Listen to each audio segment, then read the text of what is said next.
আপনার সমালোচনায় আমার কিচ্ছু আসলে যায় আসবে না। কারণ আপনি আমাকে খেতেও দেন না, আপনি আমাকে পড়তেও দেন না। অনেকেই আছে সমালোচনা করেন, বাচ্চাকে নিয়ে ভিডিও করি, এটা ওটা।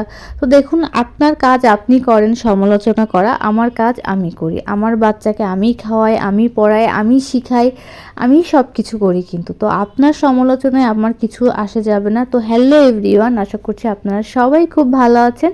আমিও মোটামুটি ভালো আছি। তো সন্ধ্যার একটি ব্লগ, আমি না একটু শুয়েছিলাম দুপুরে খাওয়ার পরে।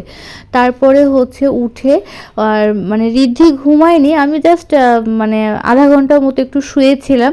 তারপরে হচ্ছে ঋদ্ধিকে একটু মানে আজকে শ্যাম্পু করানো হয়েছে, তো এই কারণে চুলটা বেঁধে দিচ্ছি, ওকে একটু পড়তে বসাবো। আর এই জন্য কম্বলটাও একটু গুছিয়ে নিলাম। আর ও যে পুতুল নিয়ে খেলা করছে, ভাবলাম ও চুলটা বেঁধে দিই, যেহেতু শ্যাম্পু করেছে চুলটা অনেকটা ফুলে আছে।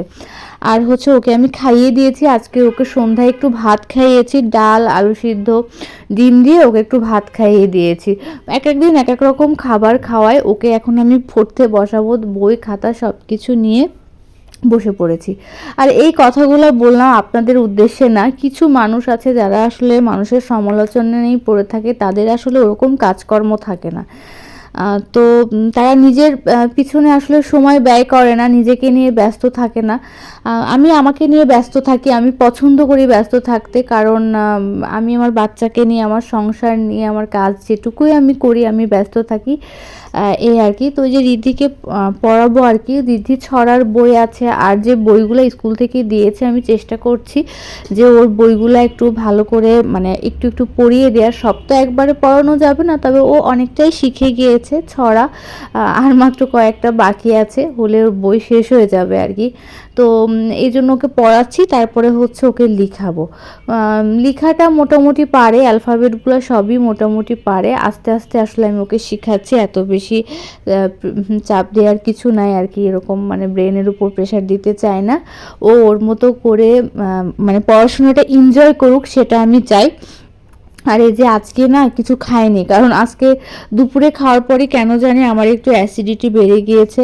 এই জন্য সন্ধ্যায় কিছুই খেতে ইচ্ছা করছে না। আর রাতে ইচ্ছা আছে আজকে আর ভাত খাবো না, প্রতি বেলায় শুধু ভাত তরকারি এগুলা করি। কি করব এখনো ডিসাইড করিনি, তবে ভাত ছাড়া অন্য মানে রুটি বা পরোটা যেটা মন চায় সেটা করব আর কি, ইচ্ছা আছে। তো দেখো আমার মেয়ে কিন্তু ছড়া বলছে আর কি, আমি ওকে পড়াচ্ছি। এটা হচ্ছে পরের দিন দুপুরের ভিডিও। এই দুনিয়ায় কত রকম মানুষ আছে। কিছু মানুষ আছে মানুষকে কষ্ট দিয়ে কথা বলে, তারা যে কি সুখ পায় সেটা জানি না। আবার কিছু মানুষ আছে শুধু শো আপ করে। আরে ভাই, তোমার যা আছে তোমারটা নিয়ে তুমি থাকো না, তোমার শো আপে আমার কিছু যায় আসে না। তো এরকম অনেক মানুষ আছে, এসব মানুষদের থেকে না অনেকটা দূরে থাকাই ভালো। হ্যালো এভরিওয়ান, আশা করছি আপনারা সবাই খুব ভালো আছেন, আমিও ভালো আছি। তো আজকে না দুপুরে রান্না বান্না করছি হচ্ছে বেগুন আলু দিয়ে হচ্ছে বাটা মাছ। বাটা মাছের সাইজটা একটু ছোট, কিন্তু খেতে মাছগুলো খুবই স্বাদের ছিল। তো রান্না করছি একদম কাঁচা লঙ্কা দিয়ে, একদম হালকা পাতলা ঝোল। তেমন কোনো মশলা না, শুধু জিরা গুঁড়া দিয়ে, ভাজা জিরা গুঁড়া আর কাঁচা লঙ্কা, এটাই হচ্ছে আমার এই মাছের ঝোলের মানে মশলা আর কি। তো এটা খেতে কিন্তু ভীষণ ভালো লাগে। যারা খাননি তারা বুঝবেন না এটার স্বাদ। তো আমি কিন্তু বেগুনটাও আলাদা করে ভেজে রেখেছিলাম, দিয়ে দিলাম।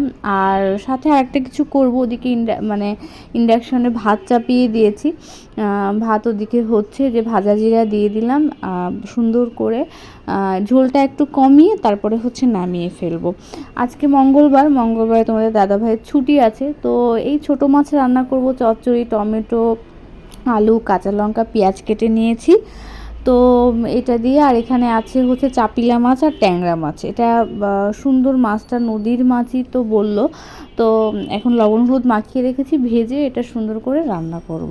তো যাই হোক, যেটা বলছিলাম যে মানুষের আসলে মানুষ যখন মানুষের কথা দিয়ে মানুষকে কষ্ট দেয়, এটা কিন্তু মানুষ কখনো ভুলে যায় না। যত পরে যে যত ভালো ব্যবহারই করুন না কেন, এই কথাগুলো মনে দাগ কেটে যায় এবং এই কথাগুলো সবসময় মনে থাকে। আজ আমি কিছু বলছি না তার মানে এই নয় যে আমি দুর্বল, আমিও বলতে পারি। কিন্তু কি বলুন তো, আমার না ভদ্রতা আছে। এই ভদ্রতার খাতিরে আপনাকে আমি কিছু বলছি না। তো যাই হোক, দেখুন এখানে রান্নাটা চচ্চড়িটাও প্রায় রান্নাবান্না হয়ে যাচ্ছে। আজকে একটু বাইরে যেতে পারি এই আর কি, যেহেতু ছুটির দিন আছে আর কি। দুপুরে বেশ 1টার ভিতরই আজকে রান্নাবান্না করে ফেলছি। তো এই যে পেঁয়াজ সব কিছু একসাথে দিয়ে দিলাম, একটু লঙ্কা গুঁড়াও কিন্তু দিয়েছি, দিয়ে আলু দিয়ে সব কিছু দিয়ে একটু ভাজা ভাজা করে নিয়েছি। এটাও কাঁচা লঙ্কা দিয়ে রান্না করব, লঙ্কার গুঁড়াটা একটু কম খাওয়ার চেষ্টা করছি এই আর কি। রান্নাবান্না করে দুপুরে খাওয়া দাওয়া করে নিব। আর হচ্ছে রিদ্ধিকে সকালে খাইয়ে দিয়েছি। আজকে সকালে ওরকম ভিডিও আসলে করতে পারিনি, ছোট ছোট যে ভিডিওগুলো দেওয়া হয় সেই কারণে ভাবলাম যে এই ভিডিওটাই তোমাদেরকে দিয়ে দিই। তো দেখো কতটা সুন্দর টমেটো আলুর চচ্চড়িটা, মাছ দিয়ে এত ভালো হয়েছিল। তো যাই হোক, যেটা বলছিলাম যে আমাদের উচিত না কাউকে আসলে কষ্ট দেওয়া, কথার মাধ্যমে বা কটু কথা বলা, এগুলা ভালো দেখায় না, ভালো শোনায় না। আসলে জীবনের প্রয়োজনে কখন কোন পরিস্থিতিতে কাকে দরকার হয় আমরা কেউ জানি না।